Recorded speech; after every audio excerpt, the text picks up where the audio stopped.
이 시간 함께 찬양 드리심으로 예배 자리 가운데 나가길 소망합니다.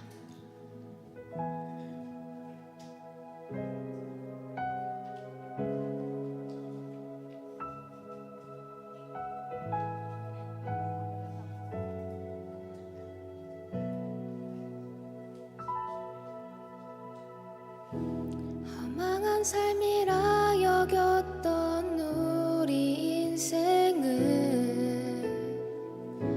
한 사람이 짊어진 십자가로 변했네. 우리의 세상은 여전히 허망해 보이나 주 안에서 우리 사랑을 외치네. 허망한 삶이라 여겼던 우리 인생은 한 사람이 짊어진 십자가로 변했네. 우리의 세상은 여전히 허망해 보이나 주 안에서 우리 사랑을 외치네. 이곳에 주의 나라와 이곳에 주의 나라와 주의 뜻만이 영원히 이루어지리. 주가 일하시는 우리의 삶 가운데 주님께 우리 찬양과 그의 영광을 영원히 노래하리. 포기치 않으시는 당신의 우리 처음부터 고백합시다. 허망한 삶이라 여겼던 우리 인생은 한 사람이 짊어진 십자가로 변했네.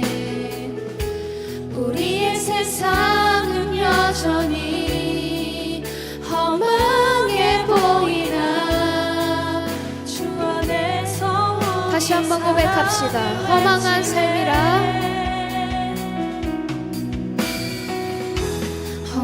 삶이라 여겼던 우리 인생은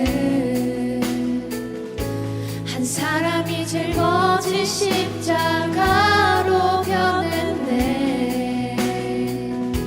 우리의 세상은 여전히 주 안에서 사랑을 외치네. 주 안에서 우리 사랑을 외치네.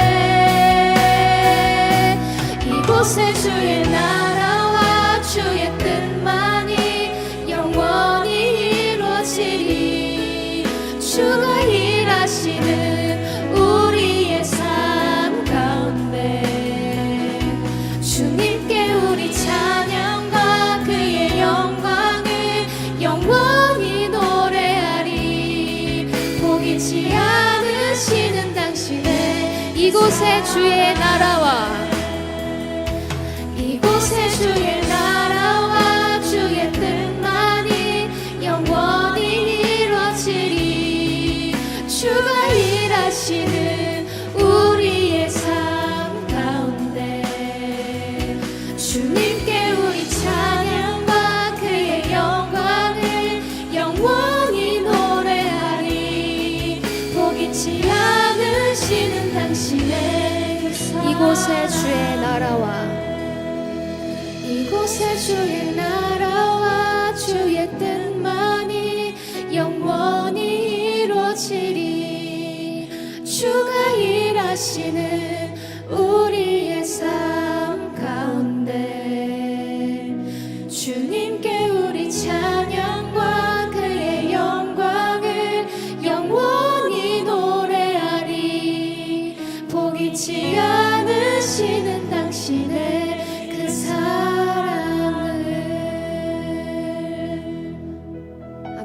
포기하지 않으시는 주님의 그 사랑을 가지고 우리가 이 시간 그 세상의 소리는 뒤로 한 채 주님 앞에 엎드리며 나아갈 수 있길 소망합니다.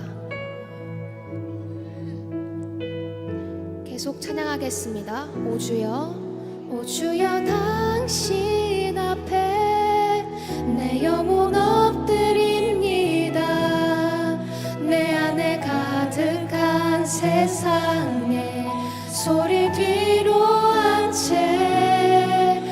주여 당신 앞에 겸손히 엎드립니다. 주의 말씀으로 한 번 더 고백합시다. 오 주여 당신 앞에, 오 주여 당신 앞에 내 영혼 엎드립니다.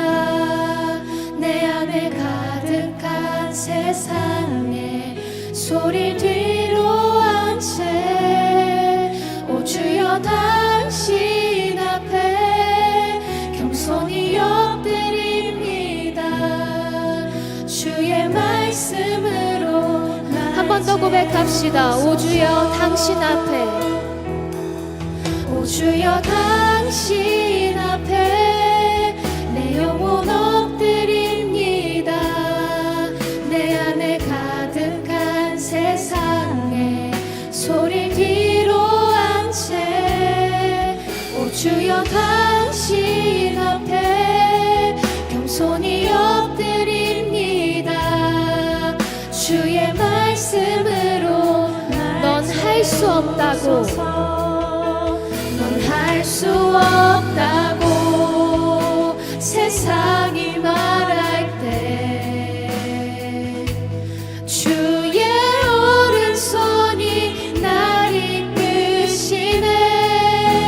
넌 자격 없다고 내 영혼에 외칠 때 주의 보혈이 우리 다시 처음부터 고백하며 나아갑시다. 오 주여 당신 앞에, 오 주여 당신 앞에 내 영혼 엎드립니다. 내 안에 가득한 세상에 소리 뒤로한 채 오 주여 당신 앞에 겸손히 엎드립니다. 주의 말씀으로 오 주여 당신 앞에, 오 주여 당신 앞에 내 영혼 엎드립니다. 내 안에 가득한 세상에 소리 뒤로한 채 오 주여 당신 앞에 겸손히 엎드립니다. 주의 말씀으로 우리를 채워주소서. 주의 말씀으로 넌 할 수 없다고, 넌 할 수 없다고 세상이 말할 때 주의 오른손이 날 이끄시네.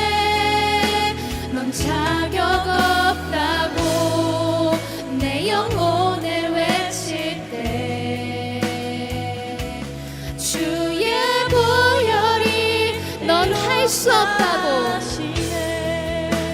넌 할 수 없다고 세상이 말할 때 주의 오른손이 날 이끄시네. 넌 자격 없다고 내 영혼에 외칠 때 주의 보혈이 나는 안 된다고, 나는 안 된다고 의심 속에 헤맬 때 못 박힌 두 손이 안아주시네. 다 의미 없다고 내 삶을 외면할 때 주의 자녀라 주의 자녀라, 주의 자녀라 주의 자녀라, 주의 자녀라 나를 부르시네. 아멘. 이 시간 주님 앞에 우리가 엎드립니다. 주님의 말씀으로 우리가 이 시간 채워질 수 있는 시간 될 수 있길 주님께서 함께하여 주옵소서.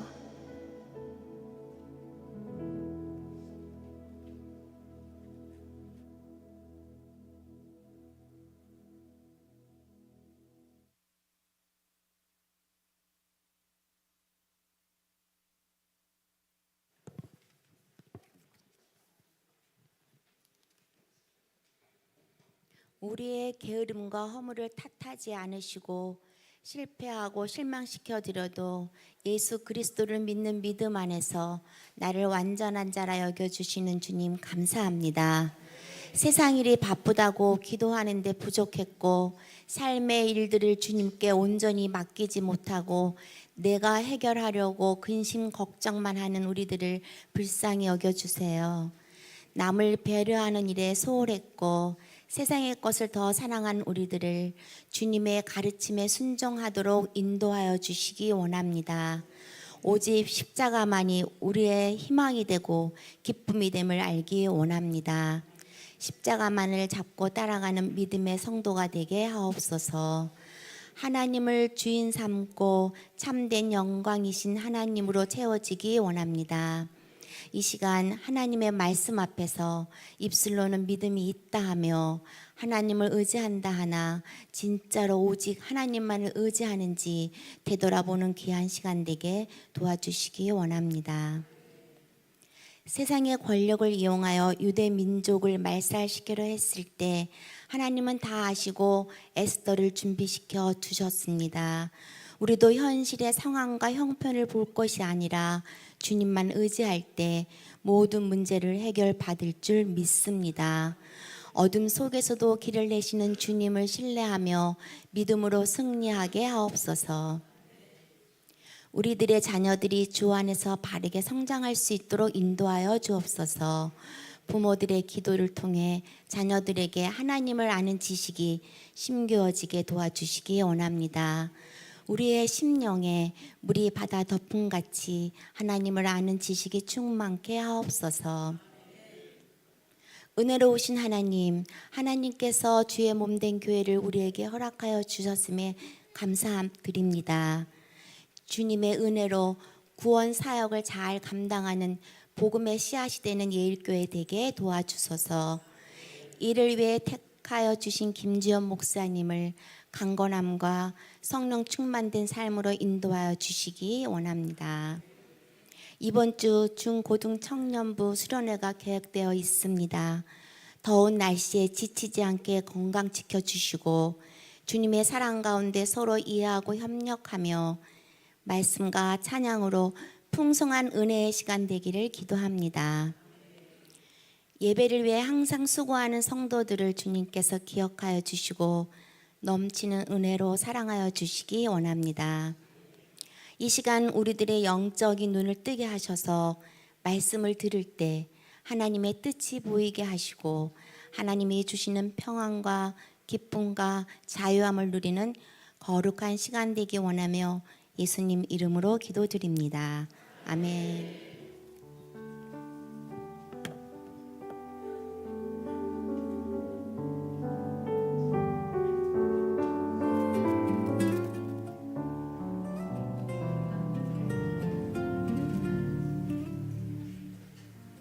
가장 귀한 너를 주께 드리니 순종의 마음을 기억하시네.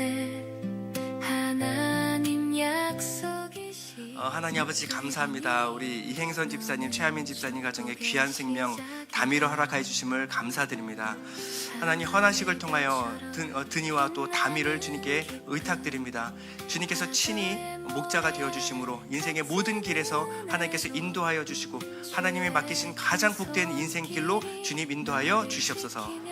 예수님의 이름으로 기도드립니다. 계획을 이루어 가시네. 대적의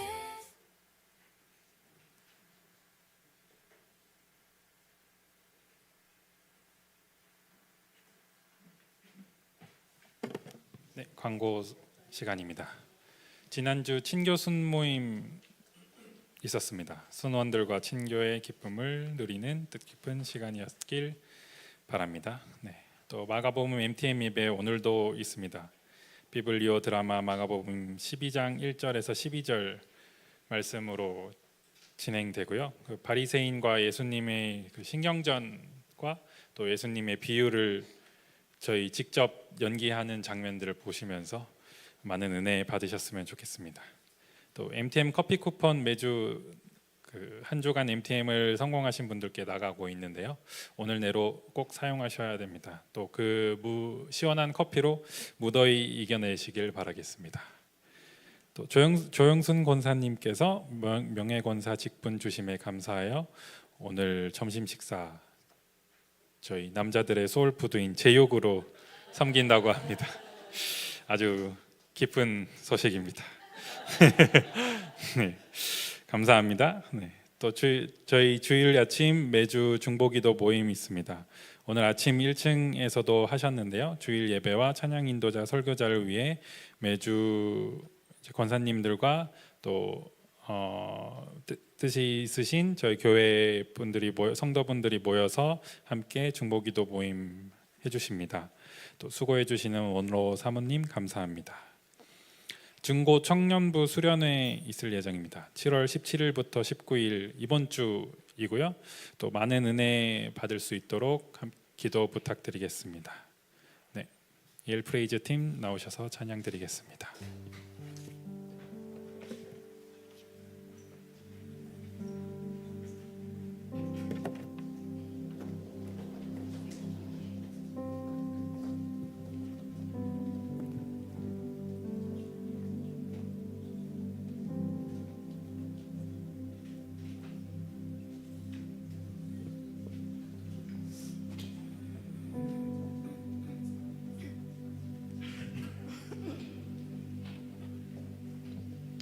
날씨가 상당히 습하고 덥습니다. 여러분 어떻게 지내고 계십니까?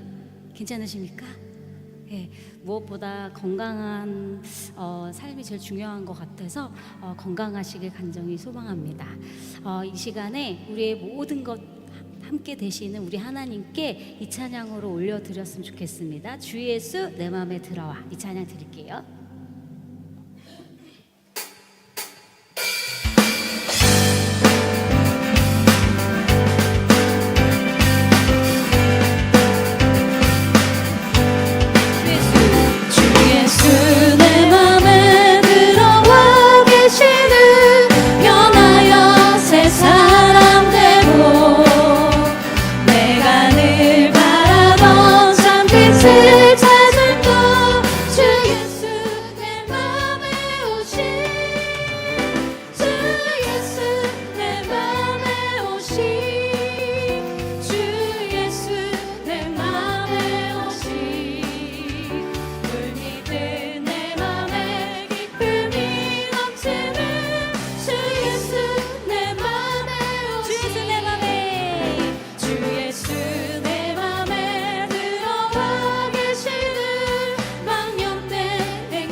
내가 더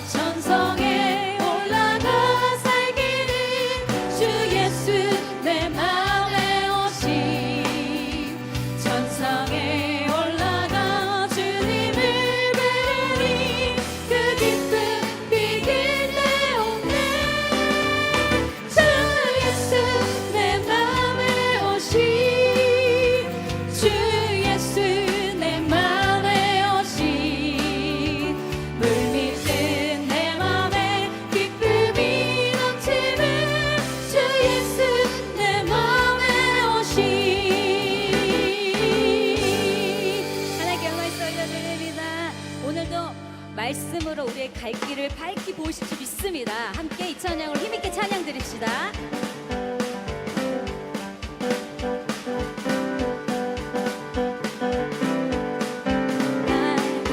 갈 길을 밝히 보이시니 주 앞에 빨리 나갑시다. 우리를 찾는 그 주 예수 곧 오라 한 번 더 갈 길을 밝히 보이시니 주 앞에 빨리 나갑시다.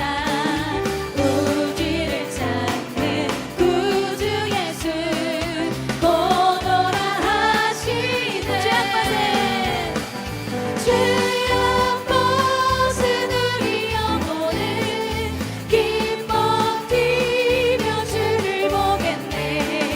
하늘에 계신 주 예수를 영원히 이전을 여러분들과 우리를 오라.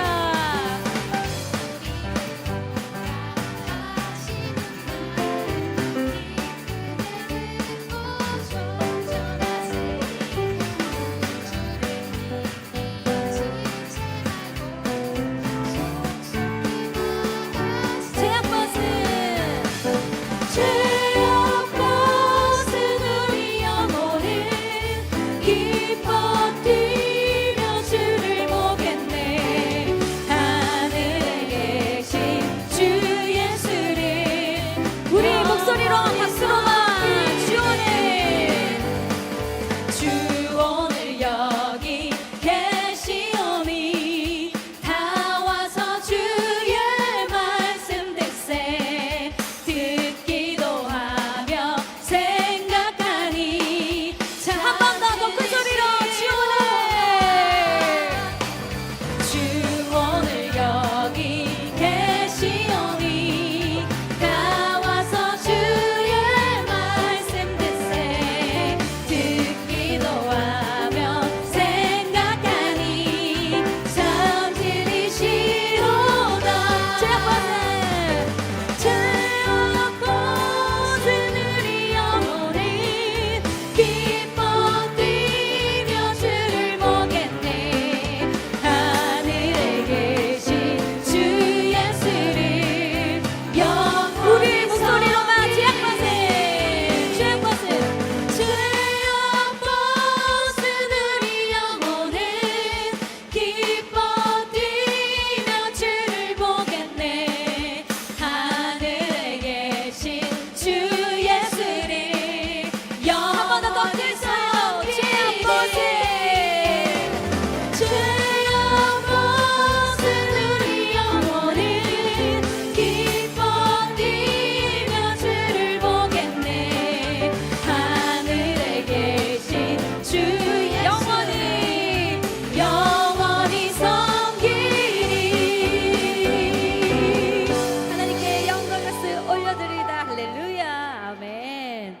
우리가 하나님을 믿는 이유도 예배하는 이유도 오늘 이 자리에 앉아 있는 이유도 분명합니다. 하나님께서 우리를 사랑하시기 때문입니다. 우리가 하나님을 먼저 찾은 것이 아니라 하나님께서 먼저 우리를 찾아오셨습니다. 죄인인 우리를 자녀 삼아 주셨고 예수 그리스도의 십자가를 통해서 구원의 은혜를 베풀어 주셨으며 오늘도 은혜의 예배의 자리로 불러 모아 주셨습니다. 그런 하나님께 주 안에 있는 나에게 찬양 드립니다.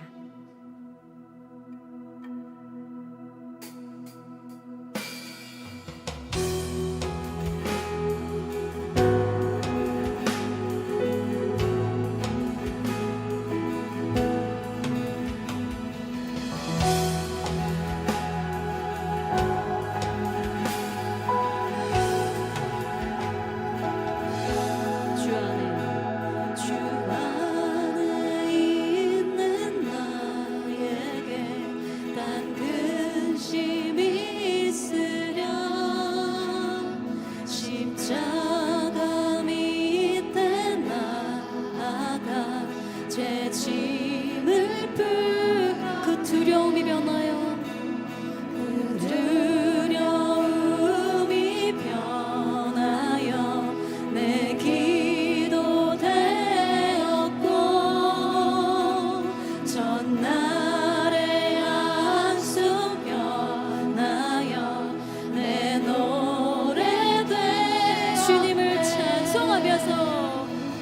주님을 찬송하면서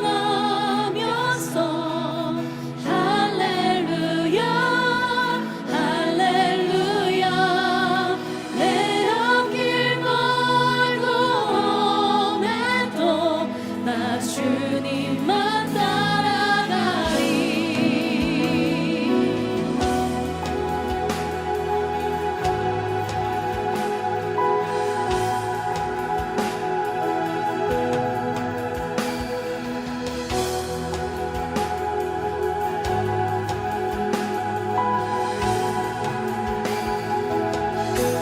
주 안에 있는 나에게 단 근심이 있으랴 십자가 밑에 나아가 내 짐을 주님을 찬송하면서 주님을 찬송하면서 할렐루야 할렐루야 내 앞길 멀고 험해도 나 주님만 그 두 마음을 매나요 여러분만 찬양하실게요.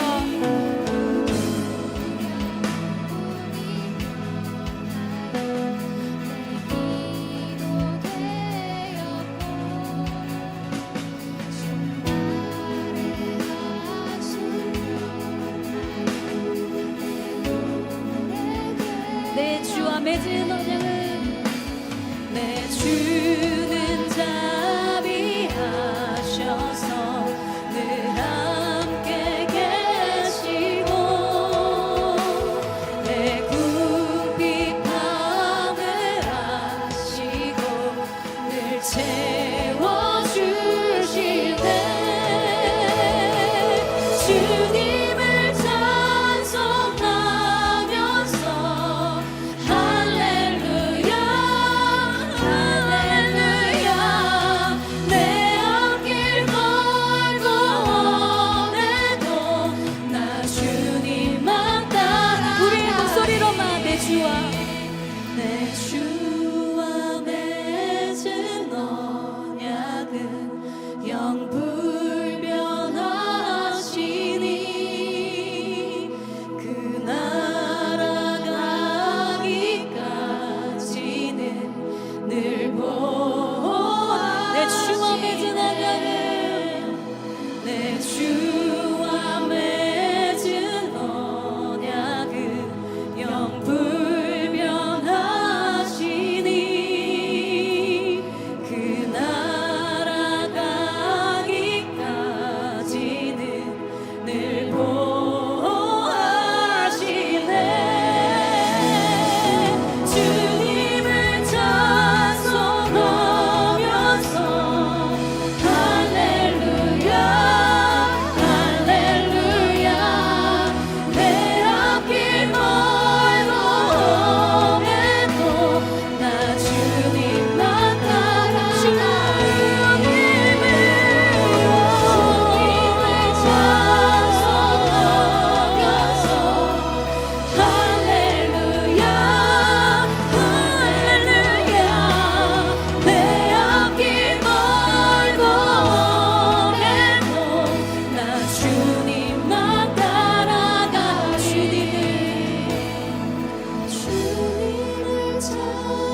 여러분들은 혹시 어떤 드라마나 영화를 좋아하십니까? 최근에 본 영화 혹은 드라마 중에 가장 재밌게 봤던 영화나 드라마 어떤 것이 있습니까? 여러 가지가 생각나시겠지만 우리나라 영화 중에 정말 유례가 없을 정도로 전편 흥행을 일으킨 영화가 있습니다. 무엇일까요? 바로 범죄도시입니다. 범죄도시. 벌써 4편까지 나왔는데요. 이 영화는 놀랍게도 1편부터 4편까지 거의 내용이 똑같습니다. 1편을 보고 있는지 2편을 보고 있는지 3편인지 4편인지 모를 정도로 거의 내용이 동일해요. 자, 그 내용이 무엇을 주제로 하고 있냐면 바로 권선징악에 대한 내용을 담고 있습니다. 근데 매 편마다 1000만 관객을 돌파하는 걸 보면요, 사람들이 이렇게까지 권선징악의 내용이 끌리는구나를 우리가 알 수가 있습니다. 착한 주인공은 아무리 순환을 받고 고생을 하더라도 결국에는 잘 되고, 악한 사람들은 처음엔 잘 되는 듯 하다가도 결국에는 처참하게 무너지는 장면을 우리가 보면서 카타르시스를 느낍니다. 이 드라마나 영화를 보면요, 권선징악의 내용이 굉장히 분명하게 드러납니다. 그런데 우리의 일상은, 우리의 현실은 어떻습니까? 우리가 마주하는 세상은요, 종종 권선징악이 아니라 정반대로 돌아가는 것 같습니다. 정직하게 사업하는 사람은 손해를 보고요, 법의 사각지대를 잘 이용해서 법의 허점을 이용하는 사람들은 부를 축적하는 것을 볼 수가 있습니다. 직장에서 묵묵히 자기 일을 열심히 하는 사람들은 승진해서 누락이 되고, 그리고 사내 정치 잘하고 줄 잘 서는 사람들은 고속 승진을 하는 경우를 우리가 종종 볼 수가 있습니다. 이렇게 현실에서 악이 승리하는 것처럼 보일 때 우리는 마음속에 깊은 회의감이 찾아옵니다. 정말 하나님이 계시는 걸까? 하나님이 계시다면 어떻게 내 수고와 노력을 아무도 인정해주지 않고 이렇게 악한 사람이 현실에서 승승장구하는 모습을 볼 수가 있는가? 오늘 에스더서의 본문은요, 우리 현실을 이 점에서 굉장히 많이 닮아 있는 본문입니다. 오늘 3장을 우리 보기 전에 2장 말미를 먼저 살펴볼 텐데요, 모르드게는요 대궐 문 앞에 지금 앉아 있습니다. 에스더서 2장 21절을 보면요, 모르드게가 대궐 문에 앉았을 때에 문을 지키던 왕의 내시 빅단과 데레스 두 사람이 원한을 품고 아하수에로 왕을 암살하려는 음모를 꾸미는 것을 모르드게가 알고. 자, 19절과 21절에 반복해서 하는 말이 뭐냐면 모르드게가 대궐문에 앉았을 때에 라는 말입니다. 자, 당시 이 대궐문이라고 하는 것은 지금의 수의실과는 좀 다릅니다. 이때 대궐문에서는요, 재판과 상업적인 거래가 활발히 이루어지던 곳이었고요, 왕궁의 행정 그리고 물품 공급을 담당하는 아주 주요한 자리가 바로 대궐문을 지키는 자리였습니다. 모르드게는요, 성실하게 자신의 임무를 열심히 수행하고 있었습니다. 그런데 어느 날 정말 생각지도 못한 엄청난 정보를 입수하게 됩니다. 바로 왕의 최측근 내시인 빅단과 데레스가 이 아하수에로 왕을 암살하려는 음모를 꾸미고 있다라는 정보를 입수하게 됩니다. 자, 여러분들은 이 소식을 들으면 어떻게 행동하겠습니까? 이것이 여러분들의 인생 역전의 기회가 될 수도 있지만 잘못 이 사건에 휘말리면요, 여러분들의 목숨이 위태로운 위기가 될 수도 있는 사건입니다. 자, 모르드게는요 굉장히 충성스러우면서도 지혜롭게 이 사건을 잘 대처를 합니다. 22절에 보면요, 모르드게가 알고 왕후 에스더에게 알리니 에스더가 모르드게의 이름으로 왕에게 아른지라. 자, 일반적으로 하면요, 모르드게는 자신의 직속 상관에게 이 사실을 알려야만 했습니다. 그런데 이 사실이 직속 상관을 통해서 왕에게 전달되기 전에 빅단과 데레스의 이 편에 선 자에게 알려진다라고 한다면요, 오히려 모르드게가 암살을 당할 위험에 처할 수 있는 위기가 있습니다.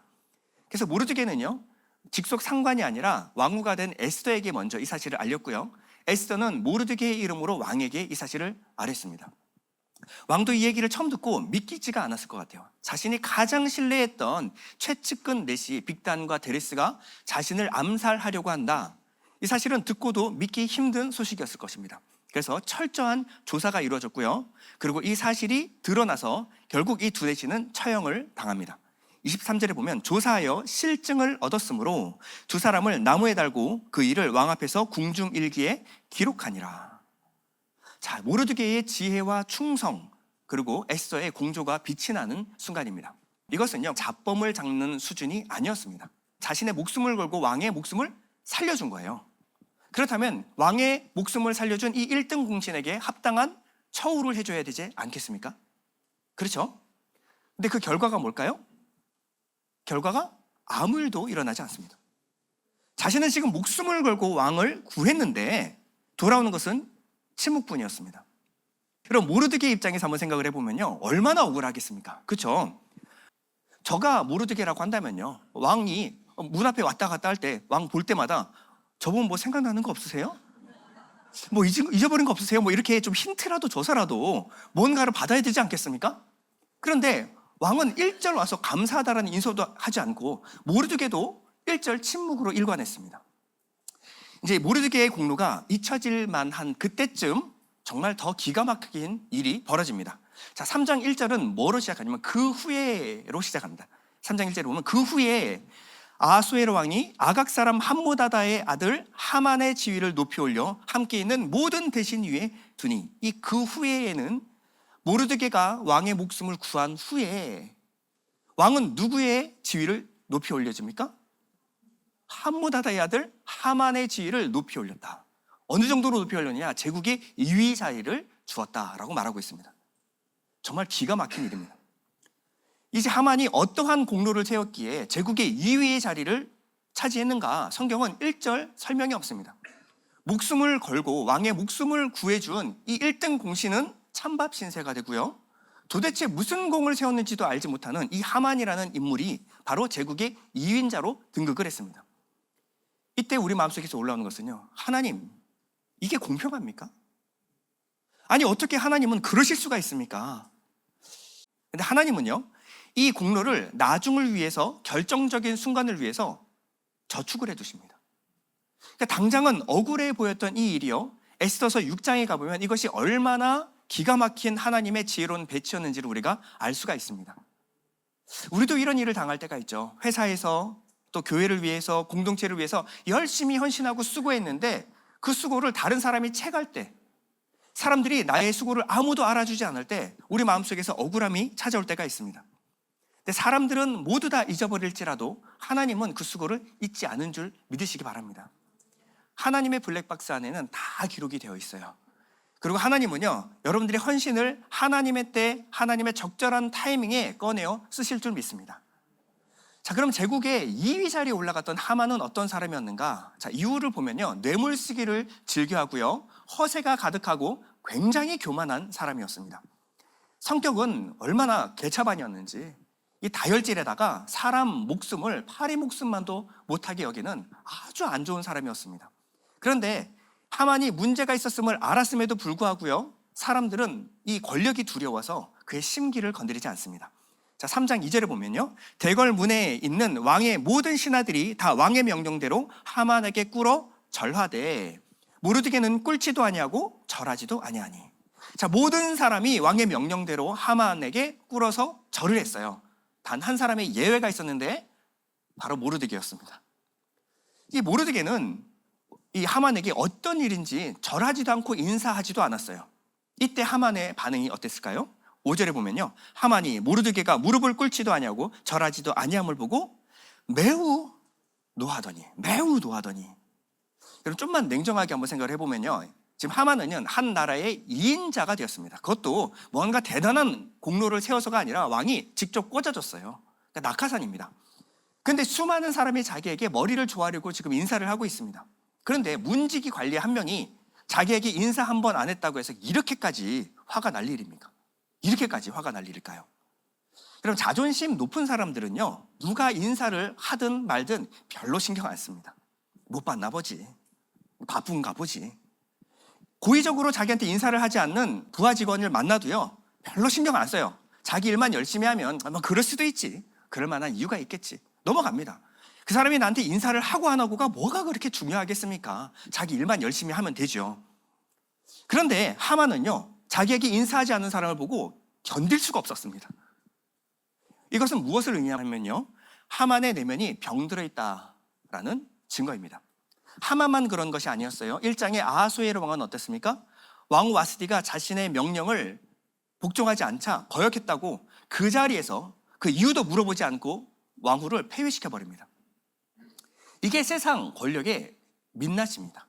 하나님을 떠난 세상 권력자들의 민낯이에요.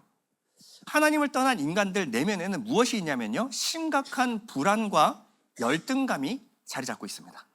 불안과 열등감이 모든 하나님을 떠난 모든 죄인의 내면에 도사리고 있는 것이에요. 자, 바로 하나님을 떠난 권력들은요, 뭔가 대단해 보여도요, 그 안에 이 권력으로서 사람들에게 인정을 받아야만 사는 거예요. 사람들이 내게 고개를 숙여야만 내 마음이 진정이 되는 겁니다. 반면 예수 그리스도를 믿는 사람들은요, 예수 믿는 사람들은 여러 가지 믿음의 어떤 성숙에 따라 차이는 있을 수 있지만 예수를 믿는다라고 하는 것은 무엇을 의미하냐면요, 십자가에서 내 자아가 죽었다라는 겁니다.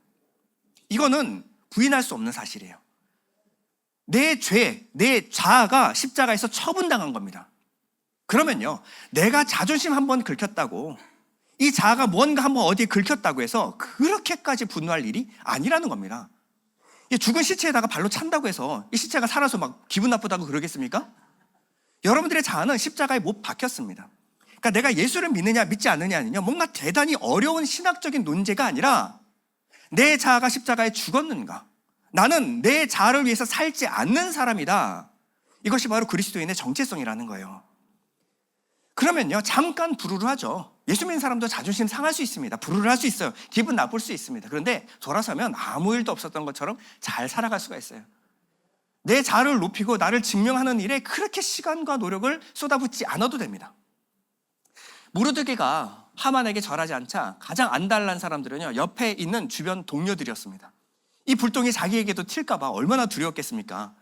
에스더 3장 3절에 보면요, 대궐문에 있는 왕의 신하들이 모르드게에게 이르되 너는 어찌하여 왕의 명령을 거역하느냐 하고 날마다 권하되 모르드게가 듣지 아니하고. 이 정도 되면 한 번 정도 인사해 줄만 하지 않습니까? 아니, 자기가 마음에 들지 않는 상관이라고 할지라도 한 번 고개 까딱하는 게 뭐가 그렇게 어렵습니까? 그리고 문직이라고 한다면 자기보다 높은 상관이 지나갈 때 경례하고 인사하는 것이 마땅히 자기가 행해야 될 의무이기도 합니다. 그런데 모르드게는 왜 인사를 하지 않는 걸까요? 이 사람은 왜 이러는 걸까요? 사람들은 이방 권력자에 대한 어떤 저항심을 가진 사람이다, 뭐 이렇게 생각하시는 분도 있습니다.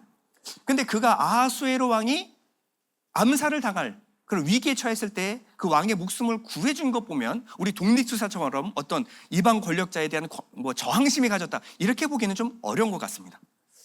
어떤 분은 모르드게가 그래도 아무리 높은 사람이라고 해도 절을 하는 것은 우상숭배에 해당하는 죄다, 그래서 절하지 않았다라고 말씀하시는 분도 있습니다. 그런데 꼭 그렇지만은 않은 것은요, 당시 페르시아의 어떤 관습과 예법은요, 자기보다 위에 있는 상관에게 무릎을 꿇고 절하는 것, 옛날에도 우리도 인사가 아니라 절로 예의를 표했죠. 이것은 관습이고 예법이었습니다. 그러니까 이 페르시아에 사는 어떤 유다인도 이 절을 하는 것을 우상숭배라고 생각하는 사람은 아무도 없었을 것입니다. 그런데 모르드게는 인사도 하지 않고 절도 하지 않았어요. 왜 그랬을까요? 자, 이렇게 우리가 궁금해서 이렇게 물어보니까요, 결국 어쩔 수 없이 모르드게가 그 이유를 밝히는데요, 4절에 보면요, 모르드게가 듣지 아니하고 자기는 유다인임을 알렸더니 그들이 모르드게의 일이 어찌 되나 보고자 하여 하만에게 전하였더라. 그 이유가 무엇이었냐? 나는 유다인이기 때문에 인사하고 절할 수 없다라는 겁니다. 자기가 유다인이라는 것이 어떻게 총리 대신에게 절하지 못하는 이유가 됩니까? 지난 시간에 에스더서를 보면요, 모르드게의 정체성 중에 가장 중요한 것이 바로 유다인이었다라고 우리가 배웠습니다. 오늘 본문 하만의 가장 중요한 정체성은 아각 사람이라고 오늘 본문은 소개하고 있는데요, 이 아각은 이 아말렉의 왕족을 상징하는 말이 바로 아각입니다. 그리고 이 아말렉과 이스라엘은요, 오랜 기간 동안 적대적인 관계를 유지해 왔습니다. 자, 이 아말렉과 이스라엘의 관계를 알기 위해서는요, 오늘 사건이 있기 전 1000년 전으로 거슬러 올라가 봐야 합니다. 자, 이 일이 있기 전 1000년 전에 어떤 일이 있었는가? 하나님은 이스라엘 백성은 이집트로부터 구원해 내셨습니다. 그리고 출애굽한 이스라엘 백성들을 가나안으로 여정을 지금 시작하게 하셨어요. 이때 이스라엘은요, 군사도 조직도 정비되지 않은 가장 취약한 상태였어요. 그냥 이집트의 노예로 있다가 이제 막 풀려나간 겁니다. 그러니까 어떤 조직도 정비도 갖춰지지 않은 가장 취약한 이스라엘에, 그것도 비겁하게 후미를 쳐서 이스라엘을 학살했던 종족이 바로 아말렉입니다. 피곤해 지친 노인들과 연약한 여자들, 그리고 어린아이들을 공격해서 그 자리에서 사륙해버립니다.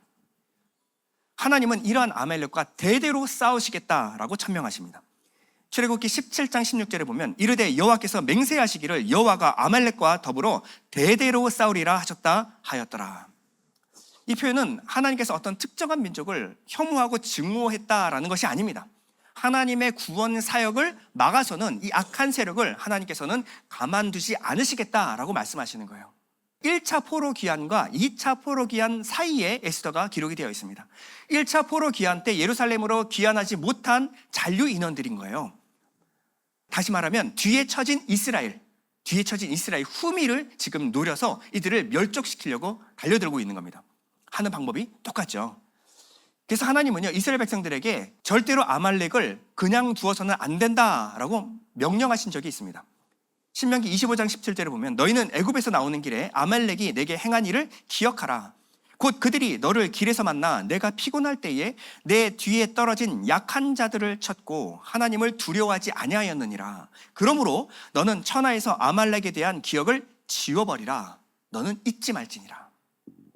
이 일이 있은 후 수백 년이 흐른 후에 이스라엘의 초대 왕이 세워졌어요. 바로 사울 왕입니다. 하나님은 사울 왕에게 첫 번째로 지령을 내리시는데요, 바로 아말렉 족속을 쳐서 진멸하라라는 명령을 내리십니다. 근데 사울 왕은요, 웬일인지 가서 진멸하지 않고 돌아옵니다. 정황을 봤을 때 뒷돈을 받고 이 아각 왕족과 그리고 몇몇 후손들을 살려두었어요. 그래서 이 뒤에 뒷돈, 이 뇌물을 받은 혐의가 있었죠. 그래서 사무엘이 가서 왜 진멸하지 않았느냐라고 말했을 때 하나님께 제사 드릴 제물을 챙겨왔습니다라는 말도 안 되는 핑계를 대다가 코덱에 야단만 맞습니다. 이때 사무엘 선지자가 가서 아각 왕을 죽였지만 그 후손의 일부가 남아서요, 시대마다 상황마다 그리고 구약의 전체적인 흐름 속에서 주변국들을 선동합니다. 그래서 하나님의 백성 이스라엘을 약탈하고 학살하기를 계속해서 반복합니다. 그래서 사실 이 싸움은요, 이스라엘과 아말렉의 싸움, 훨씬 이전부터 시작된 싸움으로 우리가 봐야 하는데요, 언제부터 이 싸움이 시작이 됐는가? 바로 아말렉과 이스라엘 이전에 창세기 3장 15절을 보면요, 내가 너로 여자와 원수가 되게 하고 내 후손도 여자의 후손과 원수가 되게 하리니 여자의 후손은 내 머리를 상하게 할 것이요 너는 그의 발꿈치를 상하게 할 것이니라 하시고, 즉 여자의 후손, 하나님이 택하신 이스라엘과 뱀의 후손이 싸우게 될 것이다 라고 예언하십니다.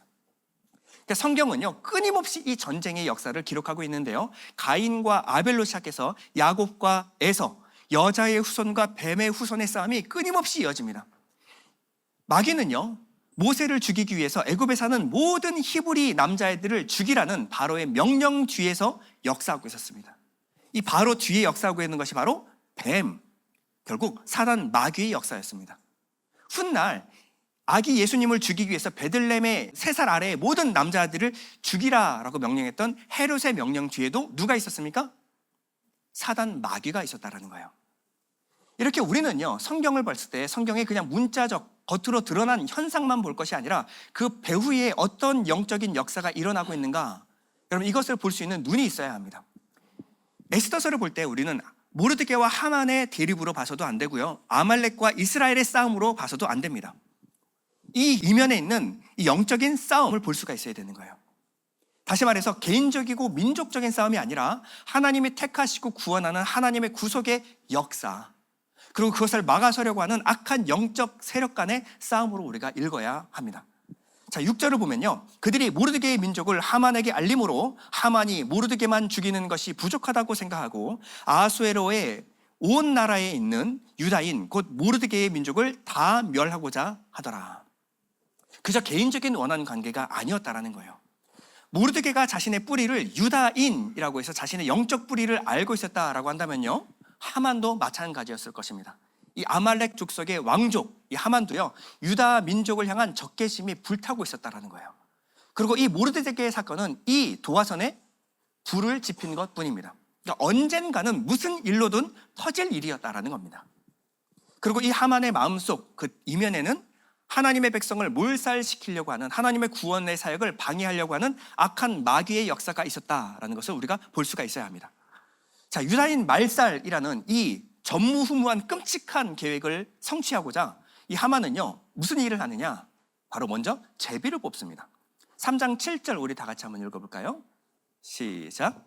아하수에로 왕 제20년 첫째 달 곧 니산월에 우리가 하만 앞에서 날과 달에 대하여 부르는 곧 제비를 뽑아 12째 날 곧 아다로를 얻은지라.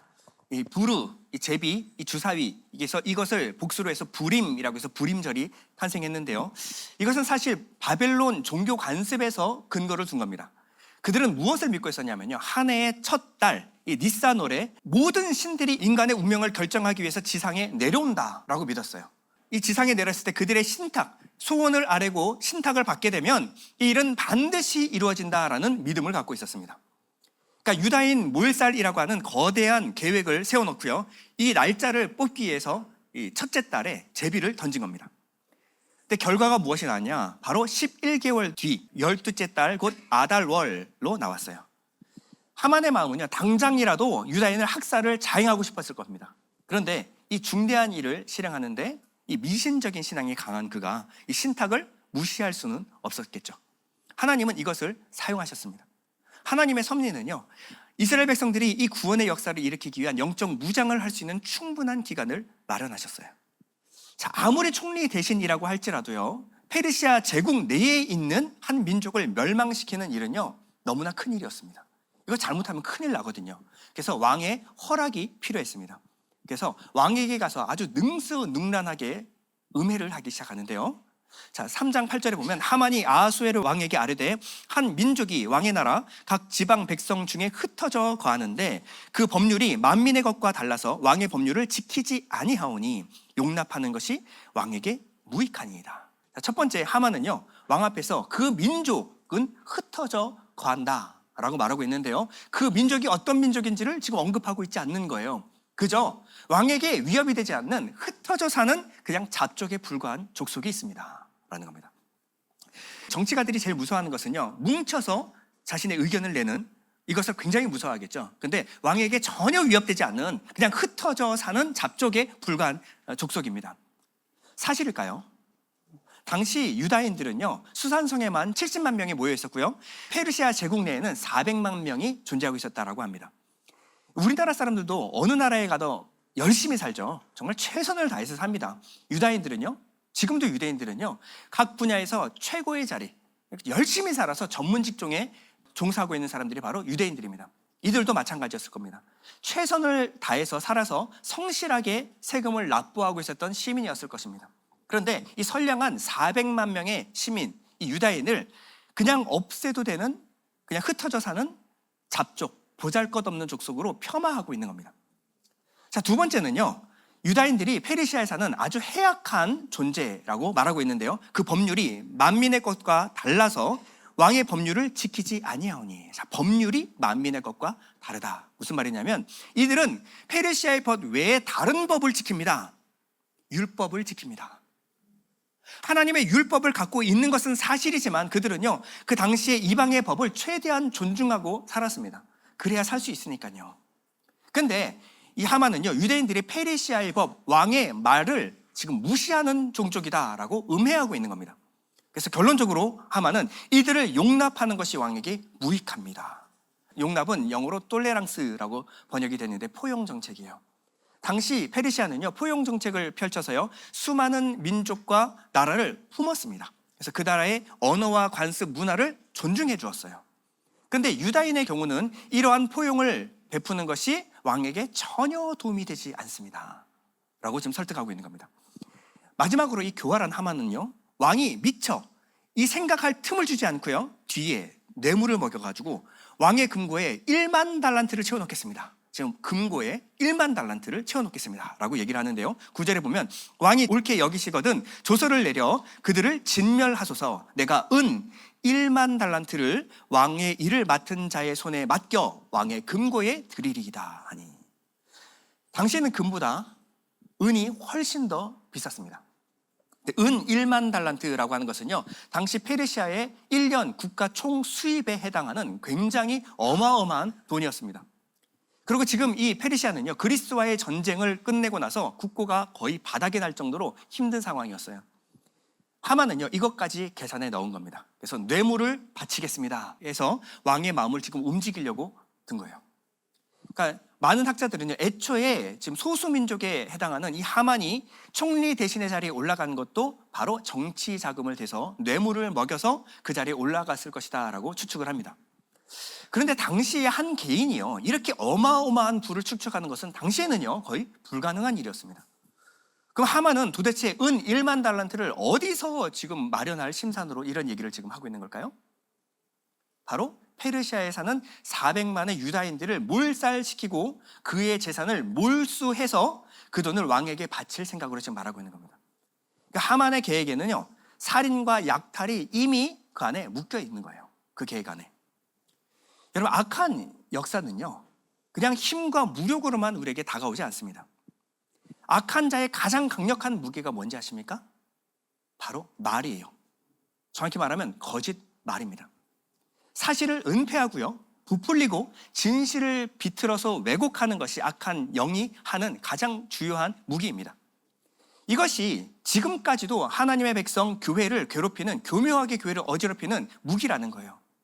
한 사람을 넘어뜨리기 위해서 뒤에서 그 사람을 숙덕숙덕 해가지고 어떻게든 매도하고 한 공동체를 굉장히 위험한 집단처럼 몰아세우는 것, 이것이 악한 영이 하는 역사입니다. 여러분들은 그 사람이 하는 말을 주의 깊게 봐야 합니다. 우리는 영을 영은 눈에 보이지 않잖아요. 근데 영을 어떻게 분별하느냐, 악한 영이냐 성령이 하시는 일이냐 어떻게 분별하느냐, 그 사람이 하는 말로 분별할 수 있습니다. 그 사람의 말이 얼마나 논리적인가, 얼마나 합리적인가를 보지 마시고 그 말이 정말 생명을 살리는가, 그 말이 정말 교회를 살리기 위한 말인가, 그 말이 정말 공동체를 살리기 위한 말인가, 여러분 이것을 분별할 수 있는 눈이 있어야 돼요. 예수님 뭐라 그랬어요? 열매로 나무를 알듯이 말로 사람을 분별해라. 말로 그 영을 분별해라. 악한 나무에서 좋은 열매를 맺을 수 없음 같이 악한 영은 좋은 말을 뱉을 수 없다. 결국 우리가 눈에 보이지 않는 영을 무엇으로 분별하느냐? 말로 분별해라. 이 말이 정말 생명을 주고 살리는 말이냐, 아니면 그것을 사망으로 이끌어가는 말인가? 그럼 말로 그것을 분별할 수 있는 눈을 가져야 합니다. 문제는요, 아하수에로 왕이었어요. 이 지금 계획에는요, 지금 살인과 약탈이 지금 들어 있습니다. 그러면 아니 제국의 2인자로 세워 놓자마자 제일 먼저 한다는 것이 바로 외부에 있는 적을 섬멸하는 것이 아니라 제국 내에 있는 한 민족을 수탈하고 삭살하는 것, 이것이 지금 되어놓은 첫 번째 계획입니다. 그럼 뭔가 이상하다고 생각을 했어야 옳습니다. 그런데 아하수에로 왕이 어떻게 합니까? 10절에 보면 왕이 반지를 손에서 빼어 유다인의 대적 곧 아각 사람 함무다다의 아들 하만에게 주며 이르되 그 은을 내게 주고 그 백성도 그리하노니 너의 소견에 좋을 대로 행하라 하더라. 아하수에로 왕은요, 하만의 요청을 흔쾌히 수락을 합니다. 이 반지를 빼서 네 마음대로 해라, 네가 찍고 싶은 곳에 마음대로 찍어라 하고 내주는 거예요. 훗날 에스더는요 뭐라고 말하냐면 나와 내 민족이 팔렸습니다. 지금 여기는 왕이 돈 필요 없어, 그런 거 네가 가져가고 네가 알아서 해 라고 굉장히 호탕하게 통 크게 구는 것처럼 보이고 있지만 알고 보면 앞에서는 그렇게 행동하고 뒤에서는 돈을 받아 챙길 생각을 하고 있는 거예요. 하만은요, 이 왕의 마음이 바뀌기 전에 어떻게든 일을 빨리 처리하기 위해서 무섭게 몰아붙이기 시작합니다. 13절에 보면 이에 그 조서를 역졸에게 맡겨 왕의 각 지방에 보내니 12째 달 곧 아달월 13일 하루 동안에 모든 유다인을 젊은이, 늙은이, 어린이, 여인들을 막론하고 죽이고 도륙하고 진멸하고 또 그 재산을 탈취하라 하였고 이 명령을 각 지방에 전하기 위하여 조서의 초본을 모든 민족에게 선포하여 그 날을 위하여 준비하게 하라 하였더라. 순식간에 조서가 작성이 되고요, 왕의 어안이 찍힌 조서가 모든 페르시아에 지금 전달되고 있습니다. 역졸들은요 파발마에 올라가지고 페르시아 전국 전역에 이 조서를 붙이기 위해서 달려나가기 시작합니다. 아니 어떻게 이런 일이, 한 민족을 멸절하는 일이 이렇게 순식간에 일어날 수가 있을까요? 이런 일이 일어난 적 있죠? 예수님을 십자가에 못 박을 때 반나절 만에 이 재판이 끝나버립니다. 이렇게 악한 일이 빠르게 진행될 때는요, 배후의 어둠의 권세, 악한 세력이 역사하고 있다는 것을 우리가 볼 수 있어야 되는 거예요. 이제 하나님의 백성들의 운명은요 끝난 것 같이 보였어요. 수산성에는 무서운 피바람이 지금 불고 있습니다. 15절에 보면요, 역졸이 왕의 명령을 받들어 급히 나가매 그 조서가 도성 수산에 또 반포되니 왕은 하만과 함께 앉아 마시되 수산성은 어지럽더라. 말도 안 되는 명령으로 수산성이 지금 어지러운데 왕은 하만에 의해서 눈과 귀가 가려져서요, 화려한 파티에 지금 취해 있는 거예요. 수산성은 어지럽더라라고 하는 것은요, 공황에 빠졌다라는 겁니다. 수많은 민족들을 포용해가지고 대제국을 이룬 페르시아였습니다.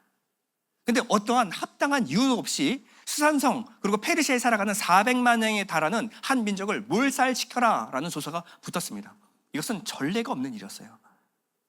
여러분, 이 상황에서 유다인들이 느꼈을 이 절망감이 상상이 되십니까? 하나님을 믿지 않는 이방인은, 이 하만은 승승장구하고요, 하나님의 백성은 몰살당할 위기에 놓였습니다. 악이 승리하고요, 하나님의 백성들이 패배한 것처럼 보입니다. 우리는요, 현실에서 종종 이렇게 악인이 번성하는 모습을 자주 봅니다. 세상을 살다 보면요, 악인이 권세와 권력을 잡아요. 그들은 입만 열면 하는 말이 거짓말입니다. 어떻게든 머리를 굴려서 뒤에서 작당해서 음모를 꾸밉니다. 그런데 그 일이 술술 잘 풀립니다. 이렇게 현실에서 악이 승리하는 것처럼 보일 때요, 우리 마음속에 밀려드는 것이 바로 회의감. 하나님 어디 계시지? 하나님 살아계신가? 하나님 내 억울함을 지금 지켜보고 계실까? 이런 마음이 올라옵니다. 지금 하만은요, 이 일을 이루기 위해서 지금 아하수에로 왕의 곁에 있습니다. 왕의 최측근의 자리에 앉아서 실세가 돼서 기세등등하게 이 일을 지금 해나가고 있습니다. 이런 권력의 정점에 앉아있는 하만, 그럼 모르드게는 어디에 있을까요? 이 일이 벌어지고 나서 모르드게는요, 대궐 문 앞에 앉아 있습니다. 모르드게의 모습이 어떻습니까? 너무 멍청해 보이지 않아요? 너무 답답해 보이지 않습니까? 너무 대책 없는 모습 아닙니까? 여러분, 좀 생각을 한번 해보면요, 모르드게라고 수가 없었을까요? 모르드게는요, 악한 두 사람, 이 네시의 음모를 왕에게 아래서 왕의 신임을 얻은 사람입니다. 모르드게도 방법을 쓰려고 하면 어떤 방법을 써서라도 왕에게 이 잘못된 음모를 알릴 수 있었다는 거예요. 그런데 모르드게는 자신의 자리에 앉아서 하나님께 기도를 합니다. 성경은요, 악인과 똑같은 꾀를 따르지 말라, 그리고 죄인의 길에 서지 말라, 오만한 자의 자리에 앉지 말라라고 말합니다. 다시 말해서 세상과 같은 방식으로 싸우지 말아라라고 말합니다. 그럼 어떻게 싸웁니까? 아니, 그들은 돈과 권력, 힘과 무력을 가지고 우리에게 달려드는데 그들과 동일한 방법으로 싸우지 말라라고 하니 그들과 어떻게 싸워서 이길 수가 있습니까? 여러분, 세상의 논리는 힘의 논리입니다. 골리앗은요, 노투구를 쓰고 달려들어요. 비늘 갑옷과 창과 방패를 가지고 우리에게 달려듭니다. 지금 말로 하면 힘과 권세, 권력을 가지고 돈으로 무장하고 우리에게 달려듭니다. 하나님은 이 골리앗에 맞서서 어떻게 대안을 우리에게 제시했을까요? 어떻게 대안을 제시했죠? 하나님이 준비하신 대안은요, 전쟁에 한 번도 참여해보지 않은 볼빨간 사춘기 소년을 하나를 앞에 내세웁니다. 세상에 단 한 번도 싸워보지 못한 목동 하나를 앞에다가 내세우는 거예요. 하나님은 누구를 이기게 하셨습니까? 다윗을 이기게 하셨습니까? 왜요? 우리가 잘못 착각하는 것은 다윗이 약했기 때문에 하나님이 약한 자의 편에 서주셨다라고 생각하기 쉽습니다. 그렇지 않습니다. 성경이 말하고자 하는 것은 그것이 아니에요. 다윗을 왜 이기게 하셨는가? 하나님의 백성 중에 하나님만 의지하는 사람이었기 때문에 하나님은 다윗을 승리케 하셨습니다. 돈이 많고 적은 게 중요한 게 아니에요. 아무리 돈이 많아도 돈과 힘을 의지하는 것이 아니라 하나님을 의지하는 사람, 하나님은 그 사람을 사용한다는 거예요. 내가 돈과 힘이 없어도 그럼에도 불구하고 하나님을 의지하여 당당하게 살아가는 사람, 하나님은 그 사람을 이기게 하신다는 겁니다. 성경은 우리에게 악인과 동일한 방법, 세상과 같은 방법으로 싸우지 말라라고 말합니다. 성경은 대안으로 뭐라고 제시하냐면 하나님만 의지해야 한다 라고 말하고 있습니다. 나의 약함을 인정하고 전능하신 하나님을 의지하는 것, 이것이 우리가 싸우는 방법입니다. 다윗이 자신이 평소에 들었던 물맷돌 하나 들고요, 하나님만 의지하고 앞에 나섰을 때 하나님이 다윗을 통해서 승리를 허락하셨습니다. 우리가 세상의 방법이 아니라 믿음의 방식으로, 하나님만 의지하는 방식으로 우리가 서게 되면요, 하나님이 우리의 등 뒤에 서주십니다. 우리가 눈에 보이는 힘 있는 세상의 권세, 이 너머로 싸우는 이 영적인 세력들을 볼 수 있는 눈이 생기면요, 우리가 눈앞에 있는 문제 한두 가지 해결 안 된다고 이 문제가 해결되지 않는다는 것을 알 수가 있습니다. 이 약한 세력들은 어떤 것을 들어서라도 우리를 공격할 수 있다는 거예요. 그 사람 아니면 다른 사람을 들어서라도 공격할 수 있다는 겁니다. 그 방법을 우리가 앞에서 그 사람과 싸운다고 해결될 것이 아니에요. 그 뒤에는 영적 세력을 볼 수 있어야 합니다. 그럼 영적 세력과 싸우는 방법이 무엇입니까? 바로 눈을 감고 무릎으로 하나님 앞에 나가는 것입니다. 하나님께 내 마음을 아뢰는 거예요. 당장 눈앞에 있는 문제가 아니라 문제의 너머에 계신 하나님을 바라보는 것입니다. 여러분, 세상이 어지럽고 악인이 승리하는 것처럼 보일 때 우리가 어떻게 해야 될까요? 나가서 싸우는 것 중요하지만 중요한 것은 눈을 들어서 먼저 하나님을 바라보시기 바랍니다. 눈에 보이지는 않지만 우리를 위해서 일하고 계시는, 우리를 위하여 싸우고 계시는 하나님을 바라보시는 것, 이것이 우리가 싸우는 방법인 줄 믿습니다. 세상 방법 내려놓고 하나님만 의지하는 하나님의 백성을, 하나님의 그 백성의 기도를 하나님은 외면치 않으실 줄 믿습니다. 우리 잠시 눈을 감고 우리가 기도할 텐데, 이번 한 주 동안 하나님, 세상의 방법으로 싸우지 않겠습니다. 내가 당한 여러 가지 어려움과 억울함, 답답함이 있습니다. 그러나 하나님, 세상의 방법이 아닌 하나님이 우리에게 주신 믿음의 방법으로 싸우기 원합니다. 하나님, 눈 감고 무릎 꿇고 하나님 앞에 나가겠습니다. 하나님, 이 모든 전쟁을 이기게 하시는 분은 오직 하나님이신 줄 믿습니다. 세상의 방법이 아니라 하나님 의지하게 하여 주옵소서. 우리 잠시 기도하겠습니다. 우리의 삶이 세상 사람들의 눈에 보기에는 정말 망한 것과 같이 보이고 하나님 지는 것과 같이 보이고 초라해 보일지라도 하나님 그 모든 역전을 이끌고 계시는 주님을 바라보는 우리들이 모두 될 수 있게 아버지 인도하여 주시옵소서. 우리의 삶에서 주님을 신뢰하고 주님의 일하심을 믿는 그 모든 일이 일어날 수 있도록 우리의 삶을 붙잡아 주시기를 간절히 소원합니다. 이 땅의 내 삶은 이 땅의 내 삶이 비록 버겁더라도 주님의 선하심 나 믿으며 가리. 이 작은 잔통에 주가 이뤄 가시니 감사로 사는 삶 나 살기 원하네. 내 삶의 시간 속에 주 일하시네. 내 모든 여정 속에 함께 하시네. 깊고도 크신 주의 영광을 나 보리라. 위대하신 주, 나는 주님께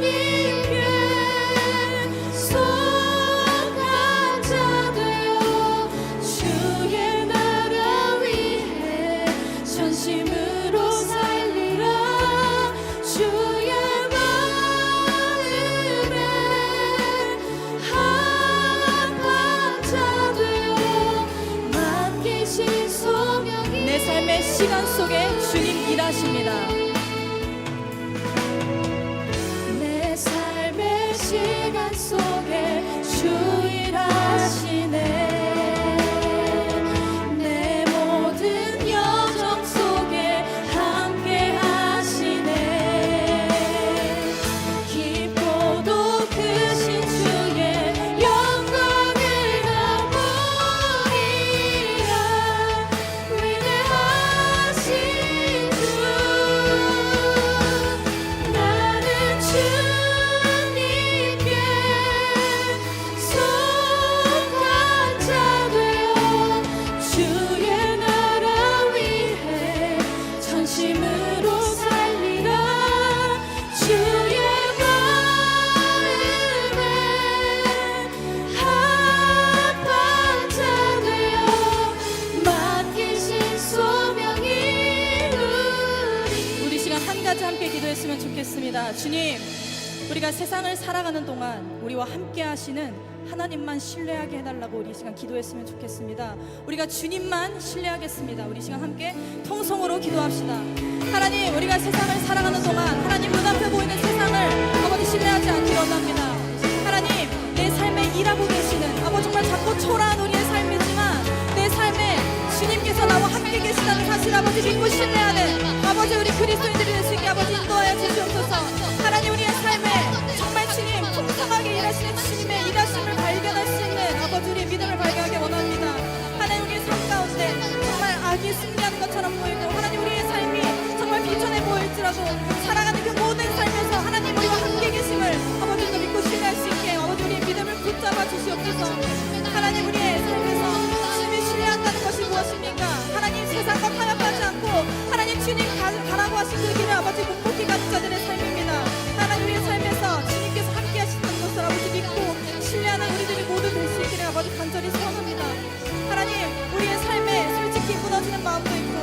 솔직히 정말 우리가 초라해 보일 때도 있지만 우리가 믿고 신뢰해야 되는 것이 무엇입니까? 내 삶에 아버지 일하시는 주님을 신뢰하며 살아가길 원합니다. 우리의 삶이 버겁더라도 우리의 삶이 힘들지라도 주님의 일하심을 믿고 신뢰하는 우리 모두 될 수 있게 해달라고 아버지 인도해 주시옵소서. 내 삶의 시간 속에 내 삶의 시간 속에 주 일하시네. 내 모든 여정 속에 함께 하시네. 깊고도 크신 주의 영광을 나 보리라. 위대하신 주, 나는 주님께 속한 자 되어 주의 나라 위해 전심으로 살리라. 주의 마음에 합한 자 되어 맡기신 손. 우리 목소리로만 찬양할까요? 나는 주님께 속한 자 되어. 나는 주님께 속한 자 되어 주의 나라 위해 전심으로 살리라. 주의 마음에 합한 자 되어 맡기신 소명 이루리. 하나님, 살아가다 보면 악이 승리하는 것처럼 보일 때가 너무나도 많습니다. 우리 눈에 보이는 것, 눈앞의 현실에 좌절하고 우리는 실망합니다. 하지만 오늘 에스더서를 통하여 하나님의 일하심과 계획이 그 모든 역사를 주관하고 계심을 깨닫습니다. 그리고 그 하나님을 믿고 당당하게 살아가던 모르드게를 발견합니다. 하나님, 우리는 어떤 길을 걷는 그리스도인들입니까? 우리가 믿고 의지하는 것은 무엇입니까? 주님, 현실 앞에 솔직히 무너지는 마음도 있습니다. 억울하고 지칠 때도 있습니다. 하지만 주님, 저희는 내 삶에 일하시는 주님을 신뢰하며 살아가길 원합니다. 우리의 삶이 버겁더라도 주님의 선하심을 우리가 굳게 믿습니다. 주님, 우리가 하나님만 의지하는, 우리와 함께 하시는 우리 아버지를 믿는 믿음이 있는 자녀들이 될 수 있게 우리를 붙잡아 주세요. 감사합니다. 예수님의 이름으로 기도드립니다. 아멘. 우리 함께 봉헌 찬양하도록 하겠습니다.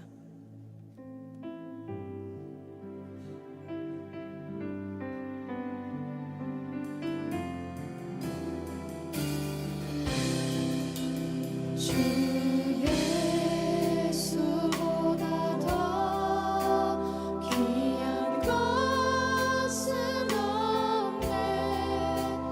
이 세상 부귀와 바꿀 수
인생에 참 귀한 예수 그리스도 알게 하시고 그분을 섬기며 일상생활 속에서 열심히 사는 우리 믿음의 교우들입니다.